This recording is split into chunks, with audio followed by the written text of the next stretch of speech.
ನಮಸ್ತೆ ಸ್ನೇಹಿತರೆ, ನಾನು ನಿಮಗಿವತ್ತು ಆಪಮ್ ಅಂದರೆ ಪಡ್ಡು ಮಾಡೋದನ್ನು ಹೇಗೆ ಅಂತ ಹೇಳ್ಕೊಡ್ತೀನಿ. ತುಂಬ ಈಸಿ ಇದೆ ಮತ್ತು ಇದರಲ್ಲಿ ಜಾಸ್ತಿ ತರಕಾರಿಗಳನ್ನು ಹಾಕಿ ಡಯಟಿಗೆ ಮತ್ತು ಮಕ್ಕಳಿಗೆ ತರಕಾರಿ ತಿಂದಿರೋ ಮಕ್ಕಳಿಗೆಲ್ಲ ತಿನ್ಸೋಕ್ಕಾಗಿ ತುಂಬ ಹೆಲ್ಪ್ ಆಗುತ್ತೆ. ಅದೇ ಥರ ನಾನು ಮಾಡಿ ತೋರಿಸ್ತೀನಿ ನೋಡಿ ಸ್ನೇಹಿತರೆ.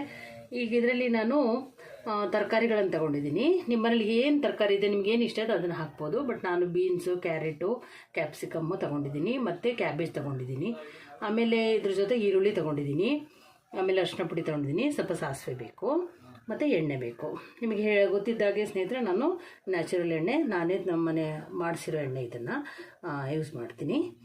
ಬನ್ನಿ ಹೇಗೆ ಮಾಡೋದಂತ ನೋಡೋಣ.